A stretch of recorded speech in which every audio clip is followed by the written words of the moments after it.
Marco Silva stood in his technical area with his arms outstretched, wondering what on earth was going on in Everton's defence.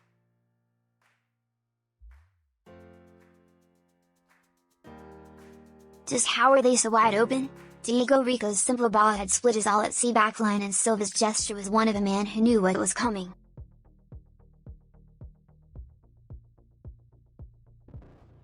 It duly did. His worst fears were confirmed when Callum Wilson raced through and applied the finishing touch to claim his second of the game and third of the day for the impressive Bournemouth, and that was that.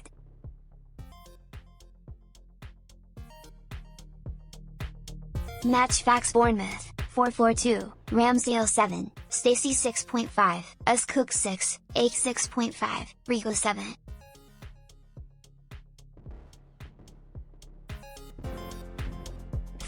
Mepham 90, Kean 7, Cook 8, Lerma 77, Billing 7, H Wilson 6, Fraser 57, Solanke 6.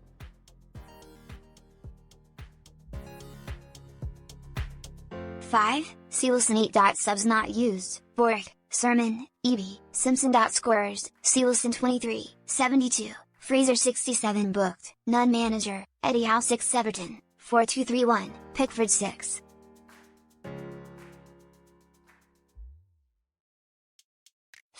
Coleman 6.5, Kean 6, Mina 6, Dina 6, Schneiderlin 6, Delph 6, Richarlison 7, Walcott 81, Sigurdsson 6, Kean 71, Iwobi 6.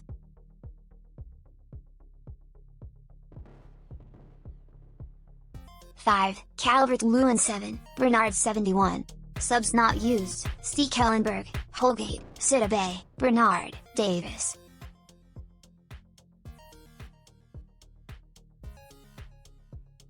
Scorers, Calvert-Lewin 44 booked, Delph, Dinia, Richarlison, Schneiderlin manager, Marco Silva 6 referee, Paul Tierney 6 Mepham, Cook Silva turned away in disgust, throwing one of those previously outstretched arms up in disgust before slumping back in his seat in the dugout.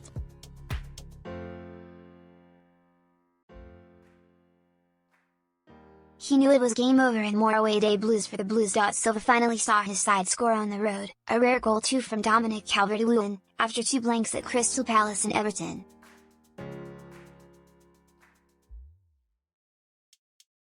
A third away game without a win, though, highlighted the problem Everton will have to find a solution to if their latest spinning spree, over £120 million this summer, is going to turn into anything tangible.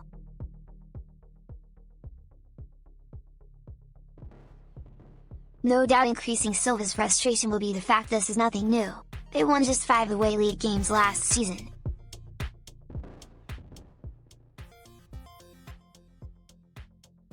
His pursuit of answers goes on. Everton kicked off with the opportunity to climb as high as third, though they were without 2 of the players they splashed out on during the summer in their ongoing bid to upset the established order.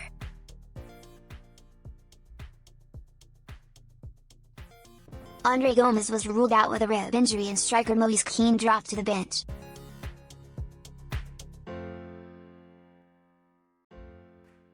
Morgan Schneiderlin and Calvert-Lewin replaced them. There were some surprises in the Bournemouth team too.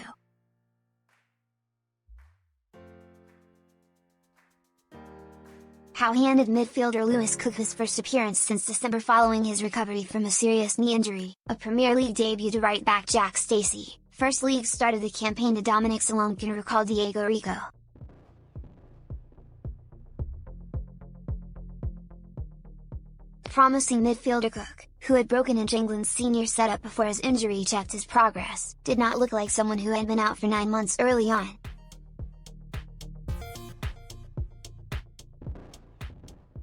He was quickly back in the swing of things and at central to Bournemouth's best work early on.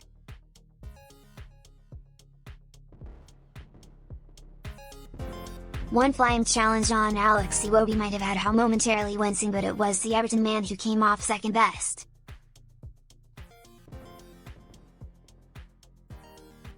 Two pinpoint passes soon after showed he had lost none of his range during his long absence either.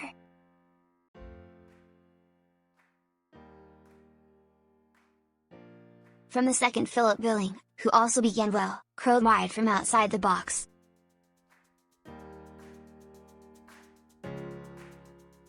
Everton had already served notice of their threat before that, with Gylfi Sigurdsson forcing Aaron Ramsdale to tip over his cross shot.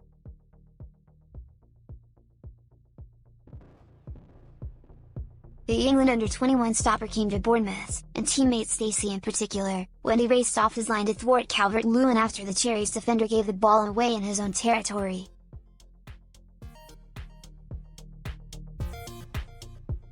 Ramsdale was a helpless spectator in the 19th minute when Richarlison found himself all alone 25 yards out and thumped a dipping drive against the angle of post and crossbar.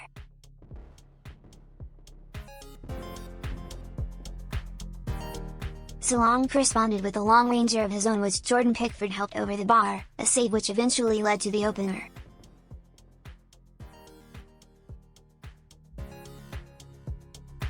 Bournemouth made a mess of the first corner, and Joshua King almost did the same when Solanke flicked the second his way at the far post.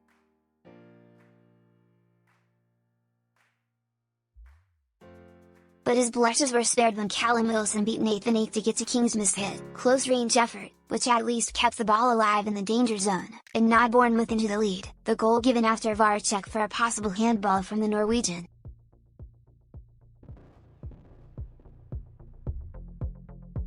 For a while, Howe's decision to field an attacking lineup, featuring 3 strikers plus Harry Wilson, was paying off.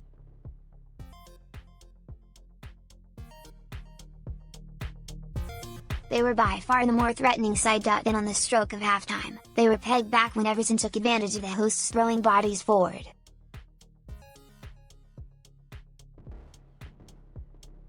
Seamus Coleman had the freedom of the right flank to charge forward and push the ball into Richarlison, who hung up a cross.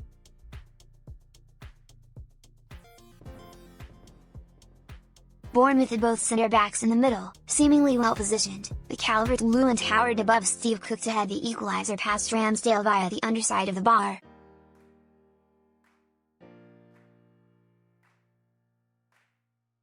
Everton picked up where they left off at the start of the second half, Sigurdsson testing Ramsdale again.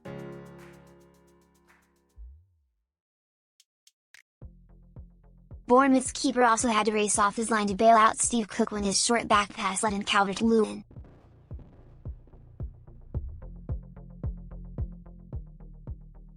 Then it was Everton's turn to be hit by a sucker punch. Even when Richarlison brought down Kean to concede a free kick, wise it looked a manageable situation as the Toffees had plenty of bodies back to defend.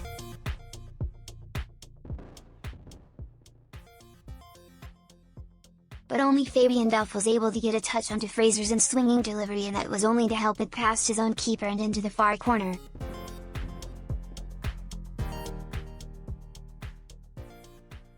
Marco Silva responded by introducing Kean and Bernard off the bench. They didn't have a chance to make an impact before Bournemouth put the game beyond Everton's reach.